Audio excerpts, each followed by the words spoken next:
25 दिसंबर को मुख्यमंत्री शिवराज सिंह चौहान भंवरकुआ से तेजाजी नगर तक की 6 लेन सड़क का भूमि पूजन करेंगे। यह सड़क एबी रोड को रिंग रोड और बाईपास से जोड़ती और यहां शहर की कई प्रमुख धार्मिक और शैक्षणिक संस्थाएं स्थित हैं। साथ ही खंडवा बुरहानपुर होते हुए महाराष्ट्र जाने के लिए भी यह एक प्रमुख सड़क है, जिस कारण यहां यातायात का अत्यधिक दबाव रहता है। इस सड़क के बनने से लाखों लोगों को फायदा होगा और दुर्घटनाओं का खतरा कम होगा। सांसद शंकर लालवानी के प्रयासों से इस काम के लिए करीबन 54 करोड़ रुपए की राशि NHAI ने इंदौर नगर निगम को दी है। सांसद शंकर लालवानी ने इंदौर नगर निगम कमिश्नर और जनप्रतिनिधियों और संगठन से जुड़े वरिष्ठ जनों के साथ मिलकर इस सड़क का दौरा भी किया था और इस सड़क को 4 लेन की जगह 6 लेन बनाने के लिए कहा था।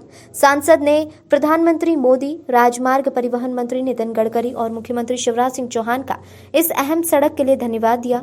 सांसद ने कहा कि अब नई बनने वाली सड़कें 25 साल आगे की सोच को ध्यान में रखकर बनाई जानी चाहिए और इसलिए भंवरकुआ से तेजाजी नगर के बीच बनने वाली सड़क पर मेट्रो और एलिवेटेड ब्रिज के लिए भी जगह छोड़ने के लिए कहा गया है। सांसद बनने के बाद शंकर लालवानी की प्राथमिकताओं में भंवरकुआ से तेजाजी नगर चौराहे तक की सड़क बनाना प्राथमिकताओं में सबसे ऊपर रहा है। सांसद ने यह विषय लोकसभा में भी उठाया और केंद्रीय मंत्री नितिन गडकरी से मुलाकात कर इस सड़क पर काम करने का आग्रह किया। 12 दिसंबर 2019 को सांसद लालवानी और नितिन गडकरी की मुलाकात में इस सड़क को बनाने पर सहमति बन गई थी, जिसके बाद गडकरी ने यहां आ रही बाधाओं को दूर करने के लिए कहा। इसके बाद NHAI ने इस काम को पूरा करने की जिम्मेदारी इंदौर नगर निगम को सौंपी थी और साथ ही इसके लिए राशि भी निगम को दी थी। सांसद लालवानी ने MPEB, निगम, राज्य और केंद्र सरकार के बीच समन्वय कर इस काम को जल्द शुरू करवाने के लिए प्रयास किए हैं और अब शनिवार को इस सड़क के भूमि पूजन के बाद लाखों लोगों को फायदा होगा। हमारे पूर्व प्रधानमंत्री आदरणीय अटल बिहारी वाजपेयी जी के जन्म दिवस पर, जो कि हम सब सुशासन दिवस के रूप में मनाते हैं, उस अवसर पर माननीय मुख्यमंत्री द्वारा इंदौर को केंद्र सरकार और राज्य सरकार मिलकर 1716 करोड़ की सौगातें हमें मिलने जा रही है। इन सौगातों में केंद्र सरकार का भी अंशदान है और राज्य सरकार का भी है। प्रमुख जो है, हम सबको मालूम है, कई वर्षों से हम मांग कर रहे थे, जो हमारा भंवरकुआ चौराहा, जिसको टाटिया भील चौराहे से तेजाजी नगर, यह वर्षों से मांग चली आ रही थी इस रोड बनाने की। और हमने देखा था कि इस रोड पे सबसे ज़्यादा एक्सीडेंट होते हैं और शहर की सभी सड़कें चौड़ी हो गई थी और ये सड़क बच गई थी। और यहीं IIT है, IIT है, यूनिवर्सिटी है, कई धार्मिक संस्थाएं हैं और बहुत सारी कॉलोनियाँ भी आगे बन गई हैं। तो सबसे ज़्यादा अगर इंदौर में मांग होती थी सड़क की, इस बार इसकी होती थी। पूर्व में इसकी घोषणा की गई थी, लेकिन जब केंद्र सरकार की नीति ये हुई कि जो शहरी क्षेत्र का हिस्सा है वो नगर निगम ही बनाता है और जो नेशनल हाईवे का हिस्सा है वो नेशनल हाईवे बनाता है। मैंने इस मांग को लेकर माननीय नितिन गडकरी जी से 2 बार मुलाकात की और इसके साथ साथ 14 दिसंबर 2019 को मैंने लोकसभा में ये विषय उठाया था कि भले वो शहरी क्षेत्र में है, लेकिन इसको नेशनल हाईवे को बनाना चाहिए क्योंकि ये महत्वपूर्ण सड़क है। और 4 अगस्त 2021 को माननीय नितिन गडकरी जी ने सभी अधिकारियों के साथ बैठक की थी और उस समय ये घोषणा की थी ये सड़क नेशनल हाईवे बनाएगी। और उस समय हमने इसके जो बनाने की, देखिए अभी हाल ही में हमने देखा माननीय प्रधानमंत्री जी ने भोपाल में जो रेलवे स्टेशन का लोकार्पण किया था, उसके बाद से ही ऐसा लग रहा था कि इंदौर में भी इस प्रकार का रेलवे स्टेशन बनना चाहिए। और उसको लेकर मैं माननीय रेल मंत्री जी से मिला था और उनको इस बारे में बताया था कि इंदौर आने वाले समय में हो सकता है अभी हम साइड ट्रैक पे हों, लेकिन जब ये इंदौर अकोला खंडवा वाला जब मार्ग खुल जाएगा तो हम ब्रॉड गेज के रूप में मेन रेलवे स्टेशन के रूप में आएंगे और यात्रियों की संख्या भी बढ़ेगी, ट्रेनों की संख्या भी बढ़ेगी। उसके साथ साथ माननीय प्रधानमंत्री जी की जो मंशा है कि अब आने वाले समय में जो हमारे स्टेशन है वो सर्व सुविधा युक्त हो, उसी के अंतर्गत हमारा ये रेलवे स्टेशन लिया गया है और इसमें वो सभी सुविधाएं रहेगी जो लगभग एयरपोर्ट पे उपलब्ध हैं। चाहे यात्रियों के लिए सुविधा, रहने की सुविधा हो, क्योंकि कभी कभी यात्री आते हैं व्यापार की दृष्टि से 1 या 2 दिन वहाँ रुकते हैं, तो उनके कम दाम पे रुकने की व्यवस्था होगी और मॉल भी रहेगा, शॉपिंग जो मॉल है वो भी रहेगा, कैफे ट्रेडिंग भी रहेगा और जो सभी सुविधा रहती है एयरपोर्ट में वो सभी रहेगी। इसमें जो बात आ रही थी कि इसका डिज़ाइन किस प्रकार का बनाया जाए, किस प्रकार, तो मैंने उनसे कहा है कि हमारी पूरी जो रेलवे की ज़मीन है, खास करके पटेल प्रतिमा या पटेल ब्रिज और इधर यूनिवर्सिटी के पास में जो लगी हुई रेलवे कॉलोनी है, रिजर्वेशन काउंटर है, तो ये पूरा क्षेत्र में एक मल्टीपल कॉम्प्लेक्स बनाया जाएगा और इसको इस प्रकार से किया जाएगा। बात आ रही थी कि जो अभी रोड चल रहा है, वैसे ये रेलवे की ज़मीन में ही रोड है जो अभी चालू है, पर इस रोड को वैसे ही चालू रखा जाएगा क्योंकि इसको बंद नहीं किया जाएगा। इसके ऊपर से और नीचे से बनाए जाएंगे, ब्रिज बनाया जाएगा, एक अंडरग्राउंड एक ऊपर से ब्रिज बनाया जाएगा, उसकी कनेक्टिविटी उससे दी जाएगी।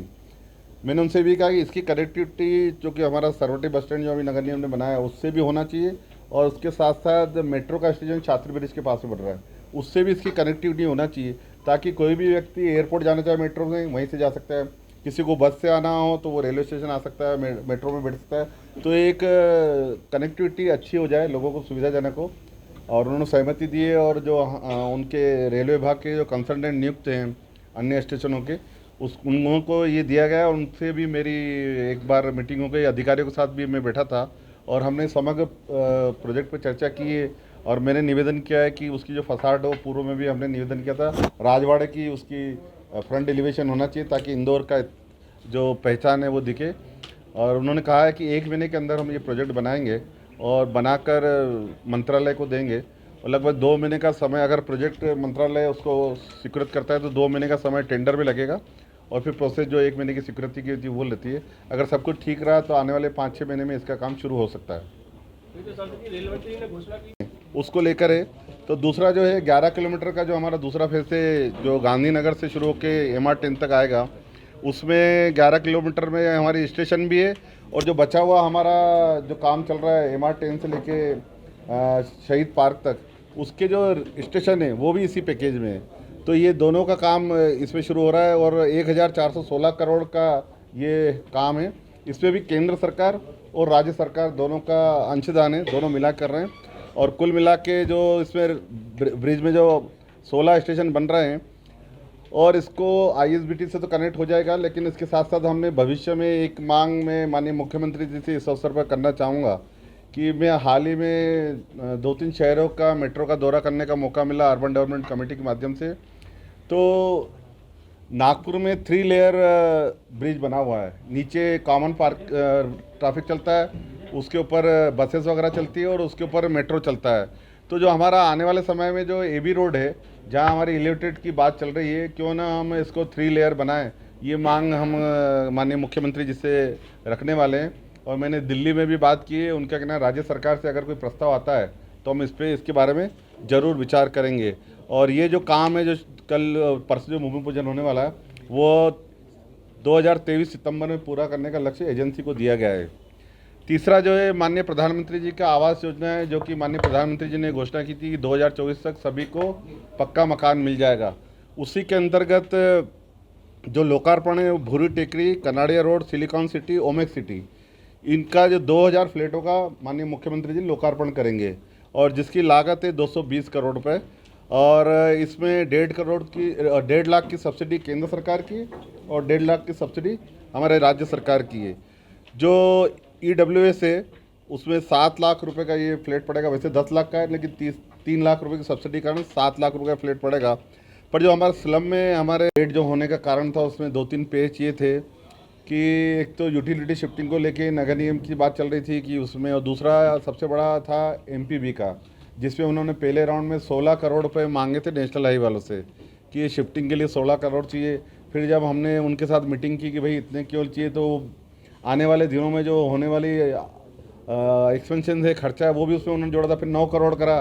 पर केंद्र सरकार का कहना था कि हम शहरी क्षेत्र में इस प्रकार की यूटिलिटी शिफ्टिंग का हमारे पास कोई प्रावधान नहीं है। वैसे तो हमारे पास प्रावधान शहरी क्षेत्र में बनाने का नहीं है, लेकिन हम तो सड़क का ही देंगे। और केंद्र सरकार ने जो राशि दी है हमें, और नगर निगम को 54 करोड़ रुपए की राशि नगर निगम को कि नगर निगम बनाए ताकि जो बाकी चीज़ों का कोऑर्डिनेशन वो स्थानीय स्तर पर हो जाएगा। तो ये इस प्रकार की जब घोषणा हुई उसके बाद हमने 22 सितंबर 2021 को हमारे स्थानीय नेताओं के साथ, नगर निगम के अधिकारियों के साथ दौरा किया और उसमें वस्तुस्थिति देखी। उसमें कोई ज़्यादा अतिक्रमण नहीं है, छोटे मोटे शेड वगैरह हैं वो ज़्यादा नहीं आ रहे हैं। ये जो 6.5 किलोमीटर की इसकी लंबाई है और अभी जो टेंडर हुए हैं उसमें कार्य की जो लागत है 52 करोड़ 68 लाख रुपए है। अभी जो वर्तमान में 7 मीटर चौड़ा रोड है, जो अभी हम देखते हैं भर का रोड चौड़ाई जी 7 मीटर की है। जो हम बनाने जा रहे हैं वो 31 मीटर है, और 31 मीटर में यानी 2 लाइन है, अब 6 लाइन का हो जाएगा। तो 28 मीटर का जो रोड क्लियरेंस होगा। बीच में 3 मीटर का हमने मेरिडियन दिया है, बीच का हिस्सा वो इसलिए दिया है कि हम देख रहे हैं जिस प्रकार की मेट्रो की आवश्यकता भविष्य में होगी तो सड़क खोदी नहीं जा सके, सड़क को खोदा न जा सके, इसलिए हमने 3 मीटर का गैप दिया कि पिलर बना के हम मेट्रो भविष्य में कर सकते हैं। तो 3 मीटर का दिया। आकर्षक विद्युत लाइटिंग होगी, पोल होंगे, जो जो आवश्यक है एक स्मार्ट सड़क में, वो सब वहाँ होने वाली है। उसका माननीय मुख्यमंत्री जी भूमि पूजन करेंगे। तो इसके माध्यम से मैं माननीय प्रधानमंत्री जी को धन्यवाद देना चाहता हूँ, माननीय मुख्यमंत्री जी को भी धन्यवाद देना चाहता हूँ। दूसरा, हमारा इंदौर का मेट्रो का 2 लाख का ही रहेगा ये फ्लैट, तो ये बहुत ही सुविधाजनक है। और अगर आप देखने जाएंगे तो उनमें सभी मूलभूत सुविधाएं दी हैं, चाहे जनरेटर हो, चाहे लिफ्ट हो, पेयजल की सुविधा, खेलकूद की सभी सुविधा उसमें दी गई है। इसी प्रकार एक भूमाफियाओं से पिछली बार जिला प्रशासन ने में है, और इस पर EWS के हमारे 192 आवास का भूमि पूजन माननीय मुख्यमंत्री जी करेंगे, और ये 18 करोड़ की लागत से रहेगा। इसमें भी 1.5 लाख रुपए की सब्सिडी केंद्र सरकार की है और 1.5 लाख की सब्सिडी राज्य सरकार की है। और इसमें भी जो EWS वालों को 7 लाख रुपए और जो स्लम से आएंगे उनके 2 लाख रुपए, इसमें वो सब सुविधा रहेगी। तो इस प्रकार जो आने वाले 25 तारीख को माननीय मुख्यमंत्री जी इंदौर आ रहे हैं, उसमें 1716 करोड़ के काम इंदौर को सौगात मिलने वाली है। आने वाले दिनों में हम प्रयास और कर रहे हैं और भी सौगातें इंदौर की मिले, और वो प्रोसेस और पाइपलाइन में आने वाले समय में आपको अवगत करा दिया जाएगा।